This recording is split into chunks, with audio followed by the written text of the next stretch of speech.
Hi friends, welcome to PS vlogs. అందరూ ఎలా ఉన్నారు? నేను బాగున్నాను, మీరు బాగుండాలైతే మనస్ఫూర్తిగా కోరుకుంటున్నాను. ఈ రోజు అయితే పెద్ద బాయిలర్ కర్రీ అయితే చేస్తున్నాను. ఏ విధంగా చేస్తానో ఈ వీడియోలో ఉంటుంది, చివరి వరకు స్కిప్ చేయకుండా చూడండి. ఇదిగోండి, ఇదేనండి పెద్ద బాయిలర్. పెద్ద బాయిలర్ కర్రీ అచ్చు నాటుకోడి కూర ఎలా ఉంటుందో సేమ్ అలానే టేస్ట్ వస్తుందండి. ఒకసారి స్కిప్ చేయకుండా మొత్తం చూడండి. వాటికి కావాల్సిన పదార్థాలు చూసేయండి. పెద్ద బాయిలర్ చికెన్ అన్నమాట, టమాటాలు 4-5 టమాటాలు, అలానే కొత్తిమీర, మనకి ఇంకా తెలిసినవే కదండి, ఆయిల్, అలానే మసాలాలు అవన్నీ ఉంటాయి కదా, ఇంకా అయింది. ఇక ప్రాసెస్లోకి అయితే వెళ్ళిపోదాం. ముందుగా స్టవ్ ఆన్ చేసుకొని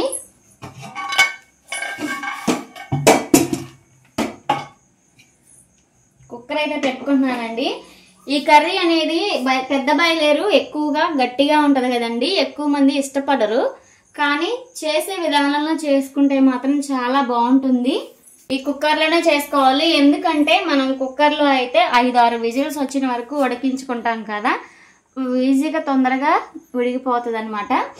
ప్రాసెస్లోకి అయితే వెళ్ళిపోదాం. బాండి ఇదైతే పెట్టేసుకున్నాం కదండి, దీంట్లోకి అయితే తగినంత ఆయిల్ అయితే పోసుకోవాలి. అయితే తగినంత ఆయిల్ పోసుకుందాం.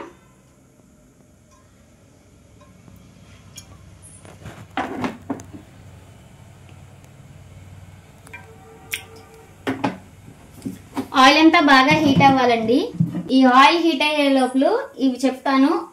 ఆనియన్, పచ్చిమిర్చి, అలానే కరివేపాకు అయితే మిక్సీ పట్టుకున్నాను అనమాట. ఈ మిశ్రమం కూడా దాంట్లో వేసేద్దాం.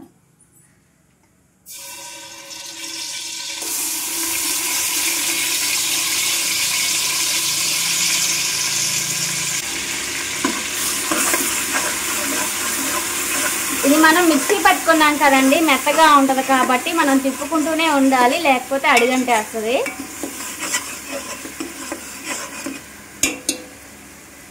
అలానే దీంట్లోకి ఫ్రెష్ గా దంచి పెట్టుకున్న అల్లం వెల్లుల్లి పేస్ట్ కూడా వేసుకుందాం. 2 చెంచాలు అయితే వేసుకుంటున్నాను, ఎందుకంటే నేనైతే కేజీ బాయిలర్ అయితే తీసుకున్నాను.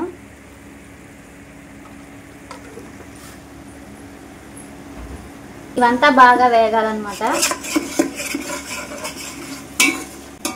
అలానే దీంట్లోకి మనం సన్నగా తరిగి పెట్టుకున్న కొత్తిమీర కూడా వేసేసుకుందాం.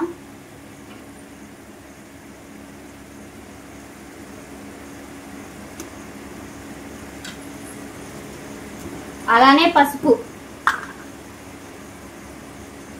1/2 టీ స్పూన్ పసుపు.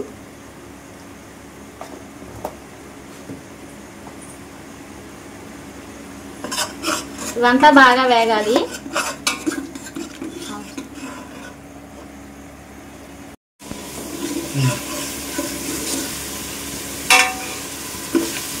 ఓకేనండి, ఇవైతే బాగా వేగిపోయాయి కదా, అల్లం వెల్లుల్లి పేస్ట్ అంతా వేసాం కదా. దీంట్లోకి మనం కట్ చేసి పెట్టుకున్న టమాటాలు కూడా వేసేసుకుందాం.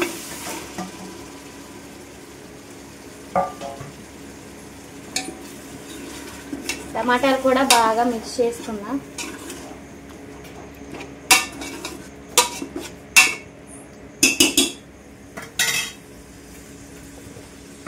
టమాటాలు ఉడకటానికి 1 స్పూన్ ఉప్పు అయితే వేస్తున్నాను.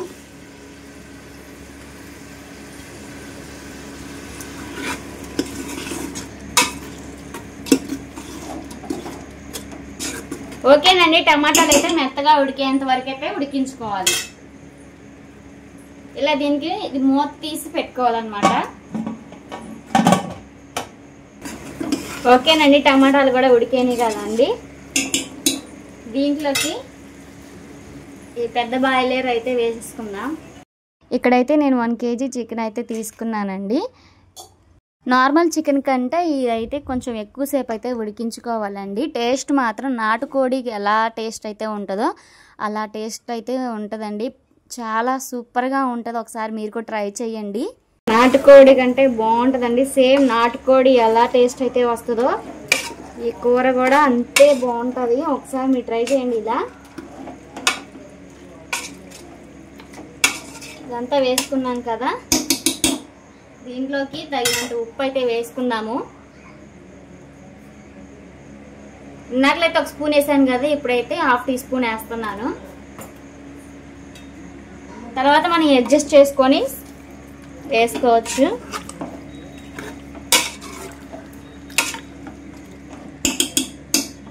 ఇప్పుడైతే మూత పెట్టేసుకుని ఒక 5 విజిల్లు వచ్చేంత వరకు అయితే ఉడకబెట్టుకోవాలి.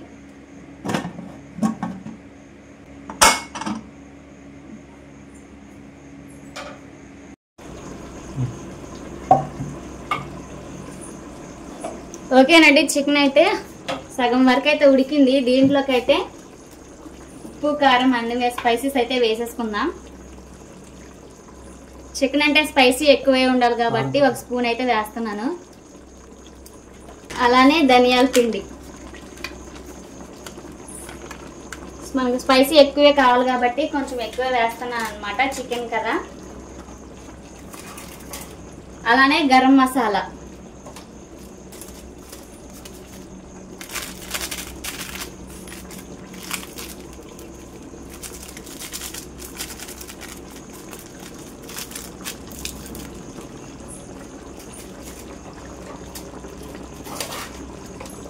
ఇందాకైతే ఉప్పు వేసుకున్నాం కదండి, ఇప్పుడైతే కొంచెం ఒక 1/2 టీ స్పూన్ అయితే వేస్తున్నాను.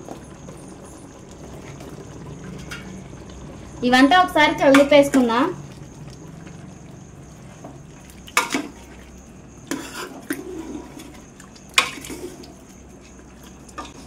ఇదంతా ఒకసారి మిక్స్ చేసుకున్నాం కదా, ఇప్పుడైతే మూత పెట్టేసుకుందాం.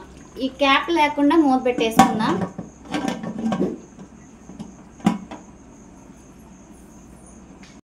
ఓకేనండి, కర్రీ అయితే బాగా ఉడికిపోయింది కదా. ఆయిల్ చూడండి పైకి ఎలా తేలుతుందో. దీంట్లోకి మనకి తగినంత గ్రేవీ కోసం వాటర్ అయితే పోస్తున్నాను, ఈ గ్లాసులు.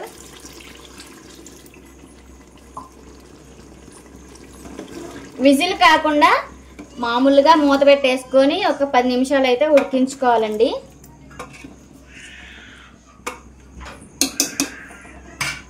ఓకేనండి, కర్రీ అయితే ఉడికిపోయింది. దీంట్లోకి చివరిగా కొత్తిమీర అయితే చల్లేసుకుందాం. కొత్తిమీర అయితే చల్లేసుకున్నాం కదండి, స్టవ్ అయితే బంద్ చేసేసుకుందాం.